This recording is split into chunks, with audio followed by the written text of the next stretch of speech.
vəxfis ləhuma cənahəz-zulli minər-rəhmə. Deyir, onların qarşısında mehribanlıqla baş əy. Və qur Rabbirhamhuma kəmə Rabbəyani səğira. Dinən ki, onlar üçün dua edin, Allah onlara rəhm elə. Necə ki, mən kiçik idim, onlar məni böyütdülər. Görürsünüz, ana necə yerindən qaçır. Allah nə verib bu analara, atalara, valideynlərə? Adam valideyn olanda başa düşür. Acıqlansa da, üzdə qışqırsa da, çox vaxtı ata-ana kobud davransa da ürəyində sevgidən. İndi səhv eləyir, demirəm, səhvi səhvdir. Amma sənə aid deyil o. Sənin mövzun deyil o. Onun səhvliyi, düzlüyü sənə qalmayıb. Allahı bilər, özü bilər. Sənə aid olan mövzu deyil.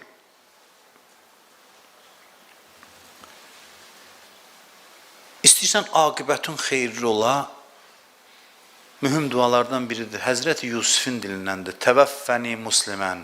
Məni müsəlman olaraq öldür. Yusuf Peyğəmbər deyir. Görün, nə qədər məsələ mühümdir.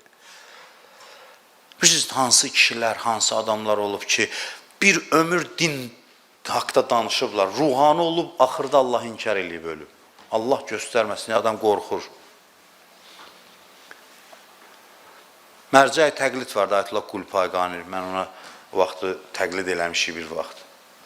Danışır ki, mənim bir tələbə yoldaşım vardı, ruhani idi, bir yerdə dini fəaliyyət göstərirdi filan.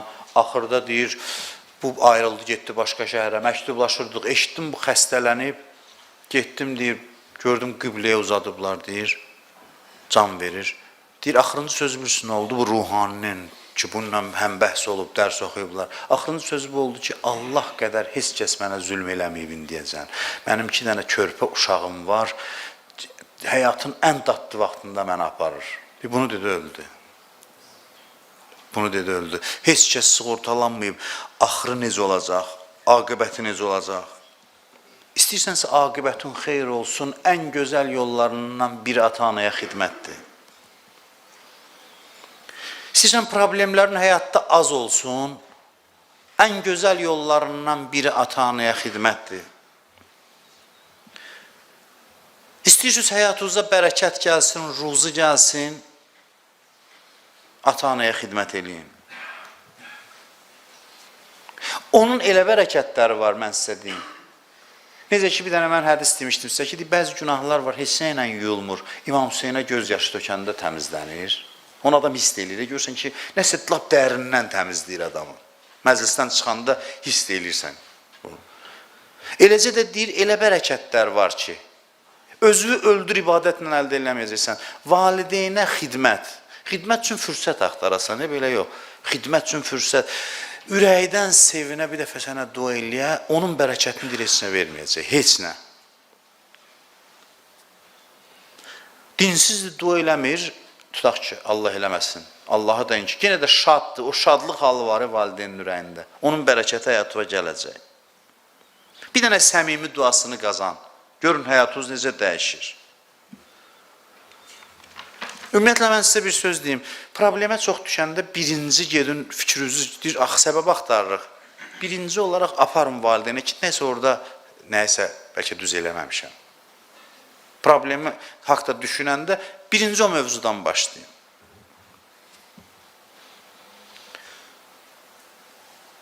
Əllamə Bəhaəddini deyirdi ki, kim həyatdan nə əldə edibsə, görmədim elə bir adam ki, nəsə əldə eləsin valideynin duasından başqa yolla. Və kim süqut eləyibsə, valideyn ondan narazı olub.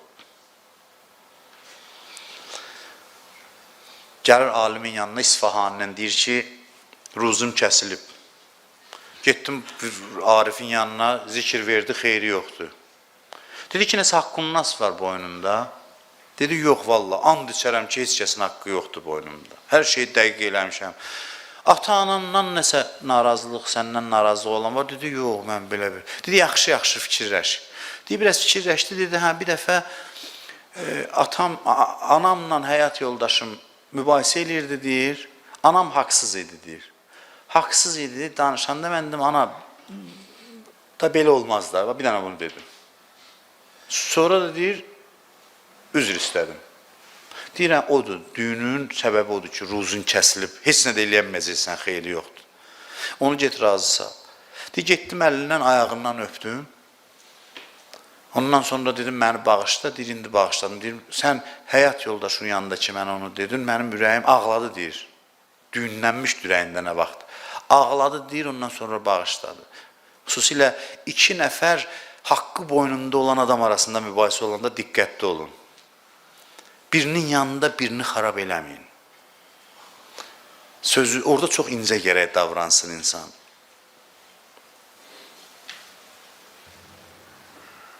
Kim dua eləyir, qəbul olmursa, birinci baxsın ki, ata ya ana, pis ata ya, mən heç pis ata sözünü, pis ana sözünü işlətmək istəmirəm.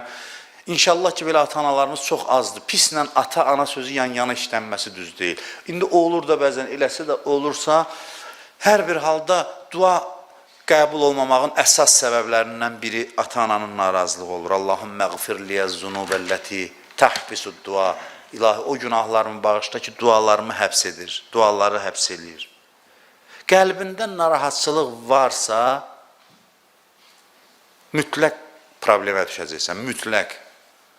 Qəlbindən, o ki, qala hələ bəddua eləyə, qarğış eləyə. Ata-analardan da xahiş eləyərdim ki, qarğış eləməsinlər, xüsusən atalar. Analar emosional olur, bəzən dildə deyir ki, tikə-tikə olasan, sağ gəlməyəsən, neynəməyəsən deyir, amma soruşsan ki, doğrudan tikə-tikə olsun, deyər yox. Elə həmin məqamda da deyər yox, amma deyir də indi qadındır. Amma kişi xüsusilə, ata-ana, ata xüsusilə diqqətli olmalıdır bu məsələdə. Bir-iki dənə bu elə alimlərin həyatından da bir alim var Mövləvi adında. Deyir, bir adam gəldi yanına, dedi ki, mənim qoca yaşımda artıq yaşlaşıram, övladım olmayıb. Deyir, getdim övlad olmaq üçün dua aldım. Bilməm, o alimin adını unutmuşam. Ondan soruşdum, deyir, mənə dedi, nə qədər deyirəm, xeyri yoxdur. Deyir, əvvəl buna təsəlli verdi, dedi ki, o tərəfdə inşallah əvəzini verərlər, filan. Deyir, bu gedəndən sonra dedi ki, atasının bədduasıdır, atasını narahat edib, deyib, Allah nəsli kəssin, kökün kəsilsin deyib. Öz atası o övlad üçündür. Kökün kəsilsin deyib, vəssalam deyir, heç kəsin zikri kömək eləməyəcək. Peyğəmbər də deyə, zikr öyrədə, zikirlə düzəlməyəcək. Xeyri yoxdur. Hacı İsmail Dulabi var, deyir, gördüm ki, bir nəfər var, çox zəngindir. Bazarda qıtlıq olsun, dollar qalxsın, düşsün, bunun elə ruzusu artır ki, azalmır. Deyir, mən maraqlandım, görüm, bu nə əməl sahibidir, ruzunun da bir səbəbi var. Deyir, danışdırdım onu, baxırdım da ki, belə də çox belə müstəhəb falan əhlidə deyil bu adam. Vacib namazını qıla ya qılmaya. Deyirdim, ata-anam var, dedi, bəli. Atam deyir, neçə ildir dünyadan köçüb, anam var. Anamın xidmətindəyəm, ayda da bir dəfə deyir, atamın qəbrinə gedib, oturub bir surə oxuyub hədiyyə edirəm. Neçə vaxtı bunu tərk eləmirəm. Deyir, mən başa düşdüm bundan da istədim, deyəm ki, həftədə bir dəfə geçsin, laf çoxalacaq ruzun. Sonra qorxdum ki, bəlkə də çoxalar ziyanlı olar da heç nə demədim. Elə qoy bu qədər, sibəsidir. Yəni, hər bir şeyə təsir göstərir və xüsusilə də aqibət bir xeyr olmağa. Mən bunu sizə xüsusilə Qədr gecəsində danışmışam. Bu mötəbər hadisədir. Peyğəmbərin həyatından deyir, Peyğəmbər sallallahu gəlir, görür, bir cavan can verir, son nəfəsləridir, dili tutulub. Tohid kəlməsini demir, nə qədər təlqin elirlər demir. Allah demək istəyir, la ilahə illallah demək istəyir, deyə bilmir, dili tutulub. Peyğəmbər özü təlqin edir, xeyri yoxdur. Peyğəmbər buyurdu ki, bunun ya atası ya anası bundan narazıdır, dəqiq. Anası sağdır, bəli. Anasını çağırır, deyir ki, ana, bu uşağı mənə bağışla. Ana deyir, dolur, ağlaya-ağlaya deyir ki, yox, ya Rasulallah, mən bağışlaya bilmirəm onu. Deyir, axı, nə olub, nə baş verib? Deyir, mənə əl qaldırıb, məni vurub. Və vurub mənim ürəyim onunla barışmır. Nə qədər eləyirəm, barışmır. Deyir, Peyğəmbər gör Peyğəmbər nə qədər rəhmət Peyğəmbəridir. Dəmiri qızdırırlar, od qalırlar, deyir ki, onda yandıracam oğlumu. Odu deyir, yaxınlaşdırırlar balasına, od yaxınlaşanda ana ağlaya-ağlaya deyir ki, eləməyin, razı deyiləm əziyyət çəkməyinə. Neynəmişdirsə bağışlayıram, halal xoş olsun. Deyir, elə o anda ki, ana riqqətə gəlir, bağışlayır, yazır ki, dil açılır və la ilahə illallah kəlməsini deyir. Sonra oğlan danışır ki, nə görürdü başının üstündə, nə mənzərə var da, vaxt uzalmaq istəmirəm. Dili açılır və şəhadət gətirir, aqibət bir xeyirliklə dünyasını dəyişir. Allah valideynlərimizin qədrini bilməyə, onlara xidmət eləməyə bizi müvəffəq eləsin. Bu dua təkcə gənclərə aid deyil, yaşlı adamlar da var, valideynlər dünyadan köçüb. Onlar xahiş edirəm dualarında onları unutmasın. Surədən, salavatdan nə bacarsalar, qəbr üstə gedə bilirlər, getsinlər, əməllərindən hədiyyə eləsinlər ki, onlar orada yaşlı da olsa, onun övladı da onu dua eləyəcək. O dua da onun həyatına hansı yaşda olursa olsun bərəkət gətirəcək. Ona görə də Allah bizi valideynlərimizə xidmətçi qərar versin inşallah.